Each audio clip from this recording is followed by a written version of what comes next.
Nesse sentido, eu acho bom, seria interessante a gente ler o plano do governo da nova industrialização, né? Tem um PDF de umas 100 páginas sobre isso.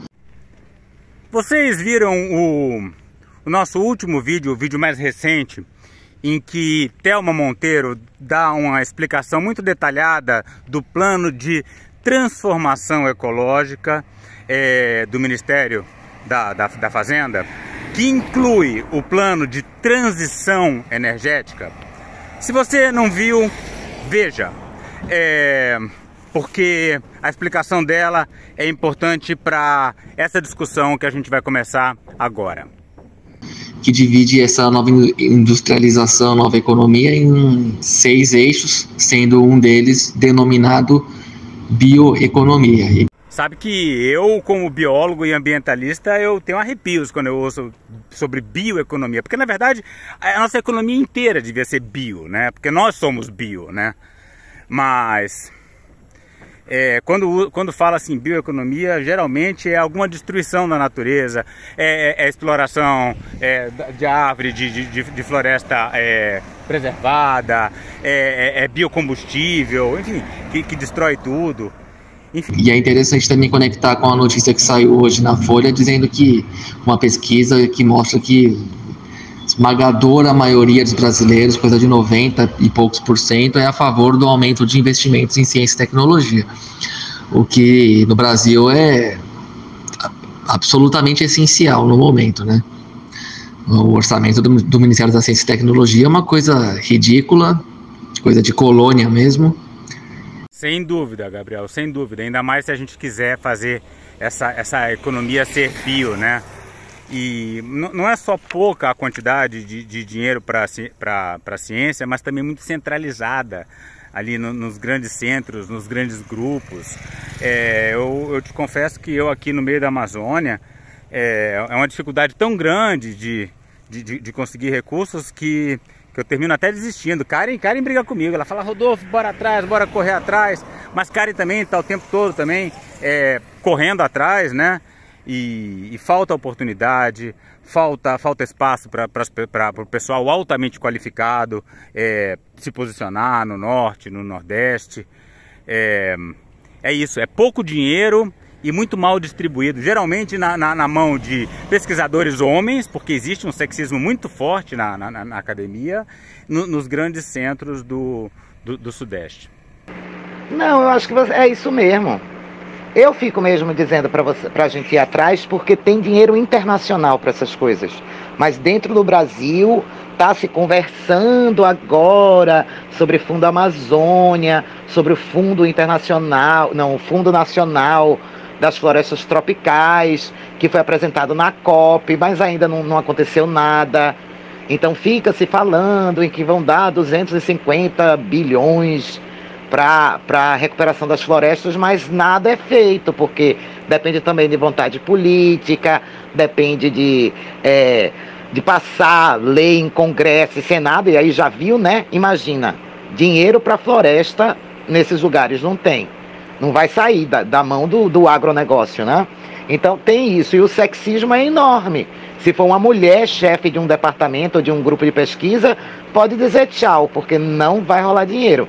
Mas é isso mesmo que você está dizendo. E se você comparar só com os orçamentos que o agronegócio recebe para produzir os passivos que produz, a gente está se suicidando, basicamente, né? Então teria que ter uma reversão de prioridades totalmente fora do nosso horizonte. Mas é uma missão histórica totalmente necessária, estratégico mesmo, para o Brasil e para a sociedade brasileira, se quiser falar sério de transições ecológicas, produtivas, e até mesmo no sentido de criar relações econômicas diferentes. Devia ser pauta quase que número 1 de qualquer grupo progressista, pegar o Ministério da Ciência e Tecnologia e colocar ele na primeira prateleira também. Quando eu escrevi aquele texto lá no Correio sobre o novo Plano Marshall do que seria para o século XXI. Já citamos aqui, mas não custa repetir. Plano Marshall no século do colapso climático. Reconstrução do Rio Grande do Sul impõe novo pacto civilizatório. Tá em Correio da Cidadania, tudojunto.com.br. Claro que, ironicamente, né, Plano Marshall é um nome bem passado no tempo, mas a ideia, só peguei o gancho no que o Eduardo Leite falou e já arrefeceu, porque é justamente um plano de bem-estar social, com inclusão social, né? E inclusão social é uma maneira de se diminuir a depredação da natureza, porque uma sociedade segregada, precarizada, com bolsões de misérias e excluídos, é uma sociedade que vai cometer mais crime ambiental? Sem dúvida alguma, Gabriel. É o que a gente vê por aqui, né? Às vezes eu fico até... Eu vou na casa de um colono, não tenho nem coragem de falar para ele que ele não pode derrubar uma ou outra árvore para fazer um roçado, porque eles dependem de farinha para se alimentar, basicamente. E tem o garimpo, e tem a madeireira, né? Tudo isso impulsionado pela pobreza. Então, a gente precisava mesmo de um plano Marshall para o Brasil inteiro, de bem-estar social, se a gente quiser fazer uma diferença na questão ambiental. Você poderia pegar toda essa nova matriz e reorientar numa nova direção, mas isso significa, do ponto de vista político, estatal, quase que uma revolução, né? Não vou nem dizer do ponto de vista de um movimento político que alterasse totalmente as instituições. Eu estou dizendo que só com uma orientação de governo já seria uma coisa que hoje está completamente fora do horizonte, né? Imagina então se a gente falasse em dividir as terras desses fazendeiros aqui, quebrar esse latifúndio e dar para o povo. Aí eles já estavam enfurecidos com o Lula, já não queriam deixar nem o Lula tomar posse, né? Aqui subindo essa ladeira a gente chega num quartel e a elite altamirense protestou bravamente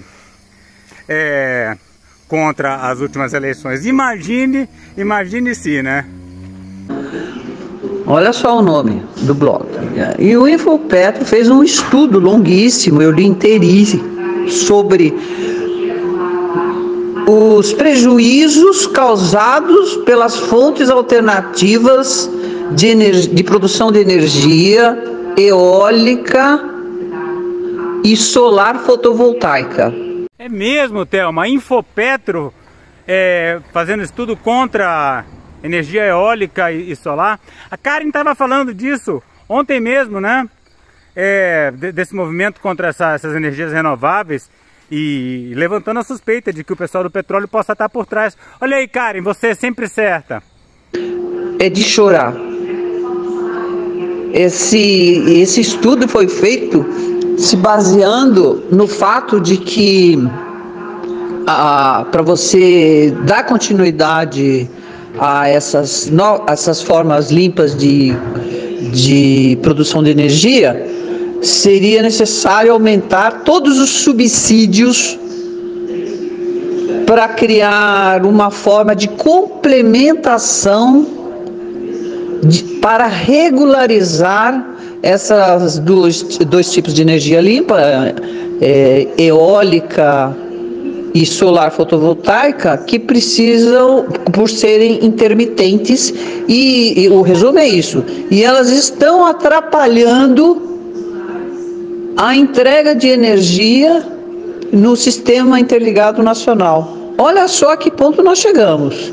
Isso significa dizer que, olha, não dá, e eles falam isso, a primeira coisa que eles falam no começo desse estudo é que não dá para ter energia eólica e solar fotovoltaica como fonte principal de produção de energia no Brasil, porque a organização, o operador nacional do sistema, que é quem cuida do tráfego, né, da energia no sistema interligado nacional, não consegue controlar a natureza.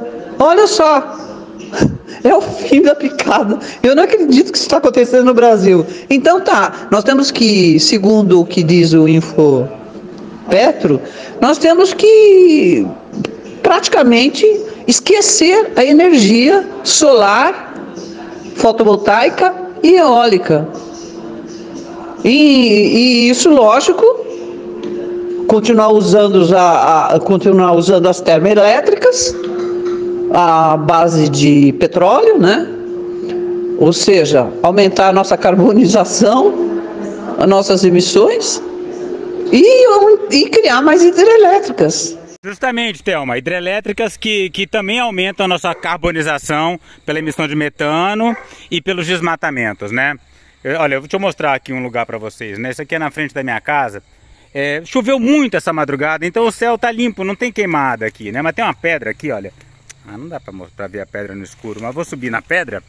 E aí, subindo na pedra, eu tenho uma vista maravilhosa do Rio Xingu, com o céu absolutamente claro, tá? Mas são os últimos dias de céu claro, tá? Nas próximas semanas isso vai secar e vocês vão ver um pôr do sol absolutamente apocalíptico daqui, tá?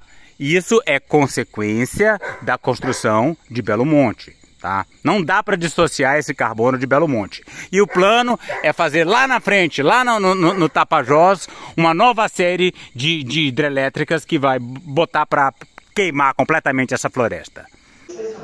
Nos rios brasileiros, porque as hidrelétricas do Sudeste, elas são com reservatórios reguladores, né? E as do Norte, que são as do Rio Madeira, Belo Monte, as do Rio Telespires, elas são de passagem, né? A fio d'água, então não tem como regular.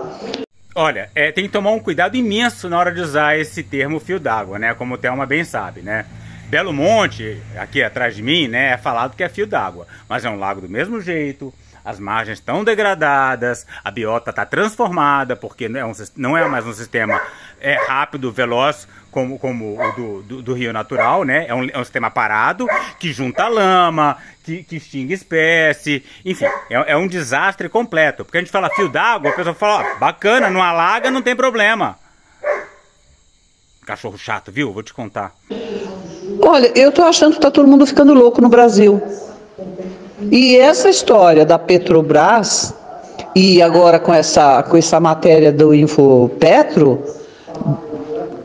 e não é nem matéria, é um estudo. Eles fizeram um estudo para provar que não é possível continuar dessa forma com energia limpa.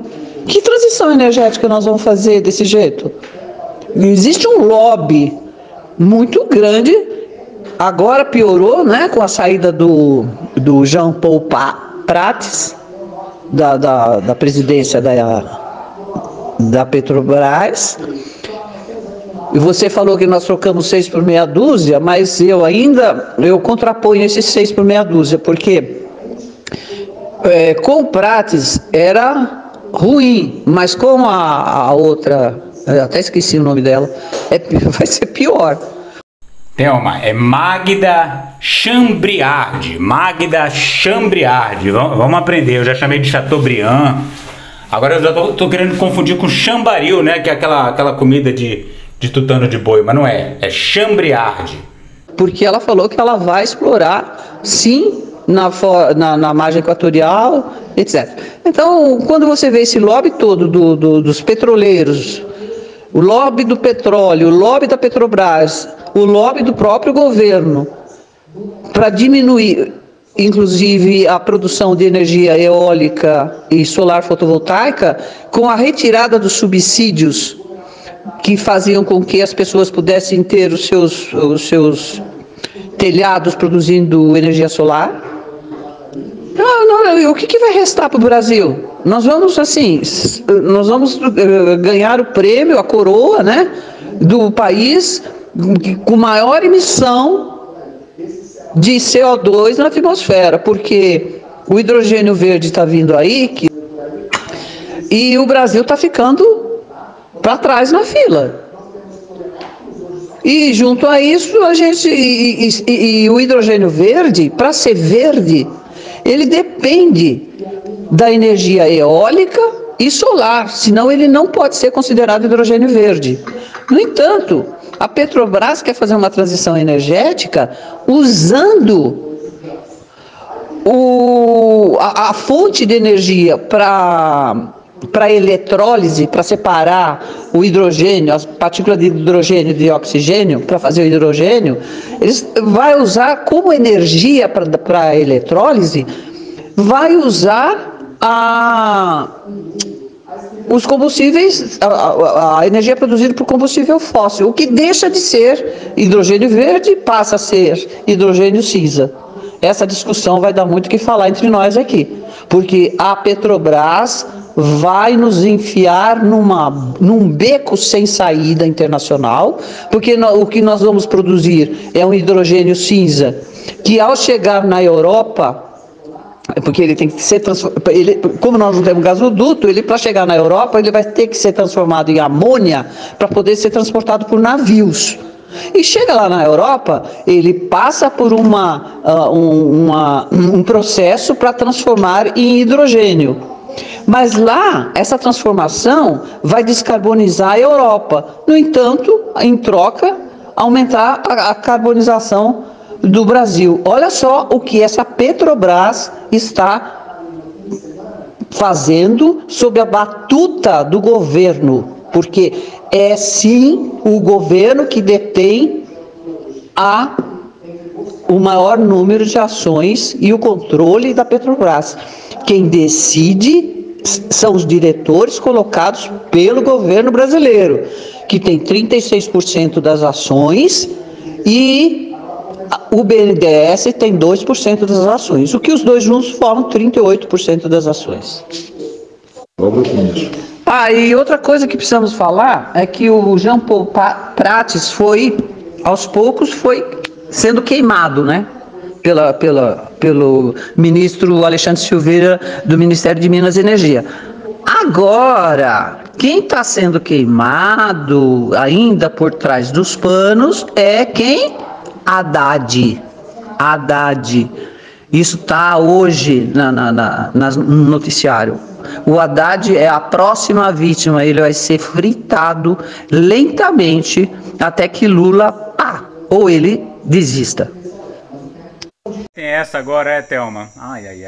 E eu detonei o Haddad no vídeo, né, de ontem sobre o plano de transformação ecológica. Mas não tem condição, né? O Haddad não quer cobrar imposto do agro. O Haddad apoia a construção de hidrelétrica. Como é que eu vou defender o Haddad? O Andrade, como dizia-se, né? Não tem condições. E quem está queimando mesmo o Haddad é o ministro de Minas e Energia, Alexandre Silveira, e o ministro da Casa Civil, Rui Costa. Tá vendo? O ministro das Minas e Energia, que Haddad apoia tudo que ele quer, né? É construção de hidrelétrica, o cacete, ainda assim ele queima ele. Eu acho bem feito, sabe? Bom, sobre o setor elétrico brasileiro, energético, o Brasil ainda vive um modelo de livre mercado instalado pelo governo FHC, e esse modelo é caótico, orientado por interesses que não tem nada a ver com os interesses estratégicos de uma nação, muito menos ainda uma nação disposta a entrar no século XXI e responder positivamente aos dilemas existenciais que o século XXI coloca para a humanidade. Isso para mim está bem claro. Tanto a Eletrobras como o sistema elétrico de modo geral, e aí a própria expansão das fontes energéticas responde a essa lógica, não estão orientados pelo bem comum, pelo bem-estar social, estão orientados pelo mercado, pela lógica capitalista. Então não tem nada que se salve enquanto se for esse o modelo. Porque para mim, para a gente aqui que está fazendo essa oposição toda na vida, nada sobre o capitalismo se salva. No setor elétrico é só mais uma crônica da morte anunciada. Os desenvolvimentistas tradicionais têm uma crítica, eles são muito favoráveis às fontes não renováveis porque eles já vivem dentro disso. Eles também vivem um mundo onde as riquezas e as lideranças econômicas mundiais foram construídas em cima desse modelo fossilista. Então é muito difícil alterarem completamente essa cultura. Mas mas tem que ser alterada, o país precisa de lideranças e ouvir seus cientistas, seus especialistas justamente para isso. tivesse ouvido, se os especialistas e estudiosos tivessem sido ouvidos no Rio Grande do Sul, Porto Alegre não estaria afundada em água agora. Por exemplo, alertas tanto de clima como de manutenção de equipamentos públicos foram dados. A precarização foi proposital. Mas, enfim, o que esses desenvolvimentistas falam com razão é que as fontes de energia ditas renováveis, elas também passam pelo uso de materiais não renováveis, né? Os painéis fotovoltaicos ou as turbinas eólicas, elas são feitas de materiais que têm que ser minerados na terra. Podemos concluir que são materiais que exigem uma escala de extração muito menor. Sim, Gabriel, é uma escala menor, né? Mas como você sabe, são materiais muito específicos, né? Então, por exemplo, aqui perto de mim, né, eu tenho aqui ali em São Félix do Xingu, os índios Xicrim do Cateté, ali próximo da terra indígena. Inclusive na terra indígena deles tem cobalto e níquel, que são dois elementos importantíssimos para a produção de placas solares, baterias, etc. Então, a mineração, por conta da necessidade desses minerais, para a produção de energias renováveis, vai a locais distantes, causando profundos impactos sobre os povos tradicionais e a biodiversidade, a floresta amazônica. Mas a lógica de você fazer isso pelo mercado livre é a mesma. Você vai transformar isso em ativo privado, em commodity, vai afetar comunidades dos locais onde vai ter essa forma de exploração.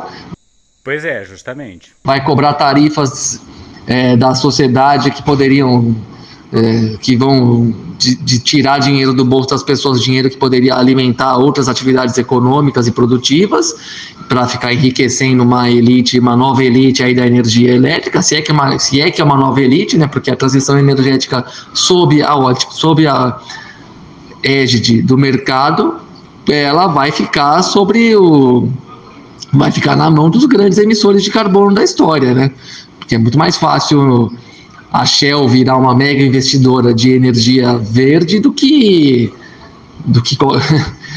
a gente, né? Do que uma startup de alunos recém-formados em alguma área aí científica e montarem uma nova empresa e serem credenciados pelo Estado a serem os produtores de energia limpa. Então tem um problema muito sério de que se as energias renováveis forem reproduzir as lógicas de monopólio econômico, elas vão gerar passivos ambientais e sociais graves também.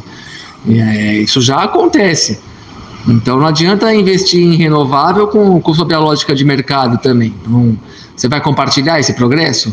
Ou você vai fazer da transição energética e ecológica um apartheid também, só para quem puder pagar?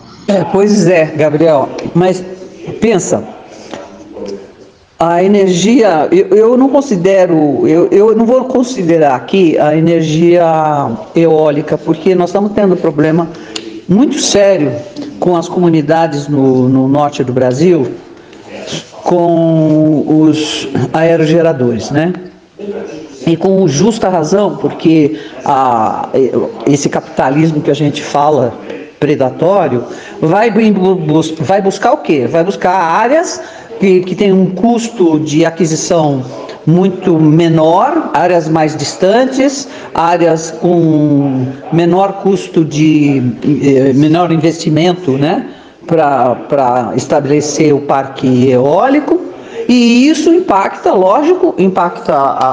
a região, que normalmente tem comunidades que sempre viveram lá e que agora estão sofrendo os malefícios disso. Quando eu defendo a energia limpa, renovável, a eólica e a solar, mais a solar, porque a solar ela pode ser, como eu disse, descentralizada. Você não precisa ter um enorme parque solar que vai gerar energia solar para um sem número de cidades, etc, etc. Eu sempre defendi aquilo que eu visitei na Europa e que eu sempre falo. São a eólica e solar local. Então você não precisa de uma mega linha de transmissão, nem sistema interligado nacional como tem no Brasil, para transportar essa energia. Você vai distribuir essa energia, vai produzir essa energia de acordo com o número de habitantes e a previsão de crescimento dessa região. Mas não é o que acontece no Brasil, você tem toda a razão, a lógica é perversa. Mas a lógica está sendo mais perversa ainda quando os petroleiros, quando a indústria do petróleo quer tirar os subsídios da energia solar utilizada nas residências, para gerar energia para as residências e o excedente colocar na distribuição e com isso conseguir descontos no momento que eles não podem usar a sua energia solar. Então, quando o sistema de energia do país dá espaço para que o petróleo tome à frente em aceitar que a energia solar está atrapalhando o sistema interligado nacional, porque interessa que eles continuem com as termoelétricas a diesel ou a gás natural. Então nós estamos vendo realmente um problema seríssimo contra as energias renováveis, que podem ser, sim, benéficas para a população em geral, para as pessoas em geral. Eu não estou falando das mega empresas, nem das grandes indústrias. Eu estou falando do pequeno, do local, né? E essa apropriação que faz o setor do petróleo da energia através principalmente da Petrobras, da decisão do governo, é terrível. Quando fala que não serve a energia, à medida que fala que a energia solar e a energia dos ventos não servem para o futuro. Como não? Sim, você tem razão quando você fala de mineração, quando você fala dos componentes necessários. Mas veja, nós temos que conviver de alguma forma em produzir energia. Nós temos sim que fazer um estudo muito específico e muito amplo sobre, sabe, as formas de economizar energia para que nós precisemos utilizar menos energia predatória. Eu não vejo as escolas ensinarem isso, eu não vejo matérias no currículo das escolas para ensinar isso, porque tudo começa com escola, tudo começa com ensinamento. Eu aprendi tudo que eu aprendi na escola. E hoje ninguém sabe nada. Ninguém sabe o que é eólica, ninguém sabe o que é solar, ninguém sabe o que é reciclar, o que não produzir menos lixo, consumir menos, porque nós estamos nas mãos realmente dos grandes conglomerados que querem vender. Nós estamos nas mãos desse capitalismo selvagem. Já se falava lá atrás de capitalismo selvagem, mas eu acho que agora é mais que selvagem, né?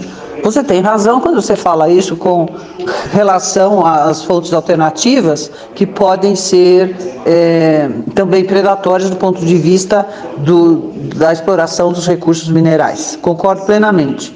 Mas eu acho que está cheio de cientista aí descobrindo formas de que isso seja amenizado com a tecnologia, com o uso de conhecimento que está sendo produzido ao longo de anos e anos. Nós temos que enfrentar isso.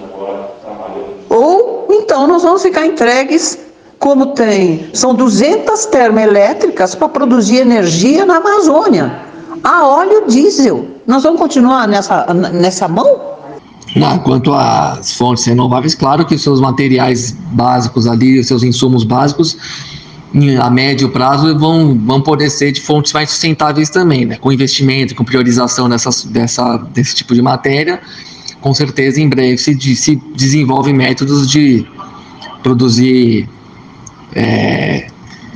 essas fontes de energia de forma 100% sustentável, com materiais, insumos naturais, renováveis, ou com alguma forma de manejo sustentável. Isso com certeza dá para contornar, e mesmo que exista algum nível de mineração, seria numa escala incomparavelmente inferior ao que as energias fósseis exigem. Isso não tem a mínima comparação, né? Mesmo que seja para ter algum impacto na natureza, essa forma seria muito mais suportável para a Terra do que as atuais. Quanto à educação, você está coberta de razão. O Brasil é uma tragédia do ensino, em termos de educar a nova geração, uma tragédia. O Brasil está a reforma do ensino médio do governo Temer, que o governo do PT não mexe. O ministro da Educação, Camilo Santana, é totalmente domesticado pelo projeto pedagógico das fundações empresariais, tanto que tem um pé de guerra imenso no movimento de educação com esse ministério, e o Brasil está pautado para formar uma geração de autômatos que só sabe obedecer às ordens do telefone celular, por onde vão trabalhar, recebendo subordinados ao algoritmo e fazendo serviços de baixíssimo valor agregado, se é que podemos falar de valor agregado, no ramo da circulação de mercadorias e pessoas, essencialmente. Uma tragédia total. Estamos criando um país de semi-analfabetos que vai saber operar o telefone celular e nada mais. Ligar uma câmera e falar bobagem nos canais do YouTube e alimentar de forma precarizada a sociedade da informação e da produção de dados a serem apropriados pelas megacorporações das chamadas Big Techs e tudo mais. Uma coisa assim tenebrosa mesmo. Devíamos muito educar as pessoas para um futuro de educação sustentável, de uso e reuso dos recursos naturais de uma forma socialmente e ambientalmente responsável. Para isso você precisa educar milhões de jovens, de crianças e adolescentes de hoje, para serem os gestores ambientais, produtores da bioeconomia de amanhã, né? Cientistas, pesquisadores e tudo mais. E não, estamos criando uma classe trabalhadora assumidamente uberizada e individualizada numa lógica de luta pela sobrevivência totalmente predatória. Isso é absolutamente trágico, né? O projeto de educação do Brasil hoje é uma tragédia, uma bomba relógio. E aí caímos naquela velha história, né? O PT não reverte as precarizações dos governos anteriores. Ele usa dos instrumentos que o Estado tem à disposição para gerar um pouco mais de inclusão e distribuição de renda, coisa assim. Mas ele não muda a lógica que foi estabelecida por uma governança anterior, tanto em relação aos anos Temer e Bolsonaro, como mais anteriormente em relação aos anos FHC. Isso já está consagrado mesmo. Oi pessoal, eu queria falar um pouquinho sobre as energias renováveis que vocês estavam conversando. E a gente tem um problema aqui no Brasil, porque a gente emite muito gás carbônico, mas é por causa de desmatamento, que vem da agricultura, não é por causa de geração de energia. Isso é importante a gente saber. Porque quem está queimando carvão mesmo, por exemplo, o Texas é quase toda termoelétrica e é um lugar que tem indústria. Então, é um impacto muito maior do que o estado de São Paulo inteiro, basicamente. E quem mais queima carvão no mundo são países da Europa, não é o Brasil.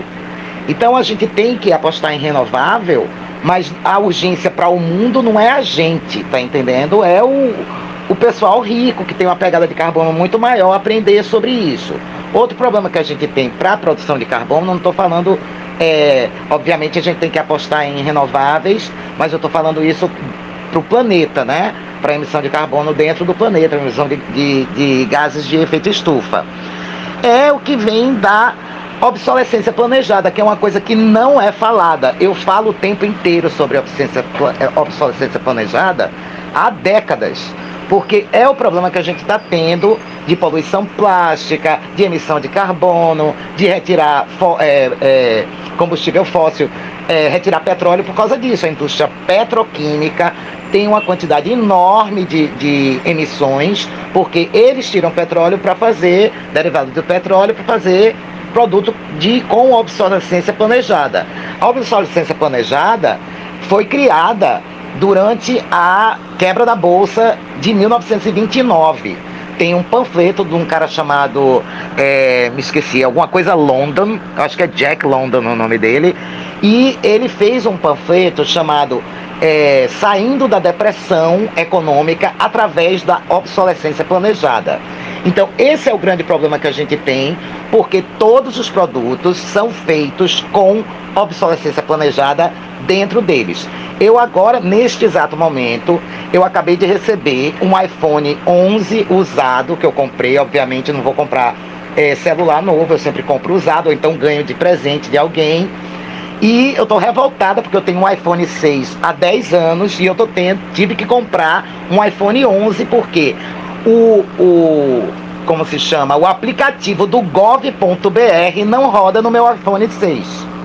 Então, quer dizer, eu escrevi para o SERPRO do governo federal reclamando desse problema, porque se você não tiver um Samsung 5 ou acima, ou um iPhone 8 ou acima, você não pode colocar o aplicativo gov.br no seu celular. E não dá para fazer isso pelo computador, você tem que ter o aplicativo celular. Então eu escrevi uma carta enorme para a ouvidoria da SERPRO, dizendo que isso era excludente e está incentivando a obsolescência planejada, que é uma coisa assim que o pessoal nem pensa, não fala de propósito, é como não falam sobre boicote também, né? Boicote é uma coisa que não é falada em nenhum lugar, porque boicote funciona. O pessoal diz, o apartheid na África do Sul acabou por causa da força política da Europa. Não. O que acabou com o apartheid na África do Sul foi o boicote de Soweto. E ninguém fala nisso. Ninguém fala em boicote porque funciona, ninguém fala em obsolescência planejada porque é isso que dá dinheiro para as indústrias. E a gente tem que falar nisso. Então, por exemplo, um dos problemas da energia solar é porque ela só tem metade do dia, não importa mesmo que você esteja em pleno Equador. E aí você vai ter que ter baterias. E essas baterias são construídas com obsolescência planejada. Então não é só você ir lá e tirar o lítio ou tirar outras terras raras do Congo, ou do Paraguai ou do Brasil. O problema é que você vai ter que substituir essas baterias de 3 em 3 anos, porque elas já foram construídas com a obsolescência planejada. Então a Apple, a Microsoft, a Brastemp, a Arno, qualquer indústria que você tiver no mundo, ela tem um departamento de obsolescência planejada. Ele coloca o equipamento para funcionar. Se o equipamento não quebrar em não sei, 1 ano e meio, 2 anos, eles vão mexer até ele quebrar. E ninguém fala sobre isso. Então não é só o problema de você construir o equipamento, é a questão de você fazer um equipamento durável. A gente tem, por exemplo, na Rússia, equipamento soviético que ainda está funcionando. Porque, obviamente, na indústria soviética, a obsolescência planejada era contraproducente. Então não havia. O pessoal tem geladeira soviética, tem ventilador soviético, tem gerador de energia soviético. E no nosso capitalismo selvagem, isso não existe, porque as indústrias são criadas e os equipamentos são criados com a obsolescência planejada dentro delas, como parte de um plano financeiro da empresa. Então a gente tem que pensar na energia renovável e também com um equipamento durável, porque não adianta você ficar tendo que extrair lítio de 3 em 3 anos para botar a bateria da Tesla de novo, porque ele quebra em 3 anos, né? Então isso é uma coisa que a gente tem que conversar antes de chegar no papo de é bom, é ruim, energia solar é ruim porque tira minério. Minera coisa, mas também o pessoal faz a placa solar para quebrar em 5 anos no máximo. Então a gente tem que ver isso. Quanto às alternativas, a gente tem o pessoal fazendo fissão nuclear, que não tem radiação, o O pessoal da China já está bem adiantado nisso. A gente tem uma galera na Índia fazendo placa fotovoltaica com cabelo, minha gente, com cabelo. Então tem um monte de alternativa pelo mundo. Tem outras alternativas também de geração e distribuição de energia local, como a Thelma falou, que isso é super importante. Cada um tem a sua placa solar e aí isso é distribuído localmente, em vez de ter linhas de transmissão, por exemplo, da usina de Paulo Afonso, na Bahia, até a minha casa. Tem linha de transmissão de lá para cá, porque a gente não tem usina solar urbana, que é quando você coloca as placas solares nas cidades, que inclusive diminui as ilhas de calor da cidade e faz a distribuição local usando um pouco da energia de outras fontes. Então tudo isso tá junto, mas não é do interesse da indústria, não é do interesse das corporações e principalmente dos grandes lobbies de vender termoelétrica e combustível fóssil e etc.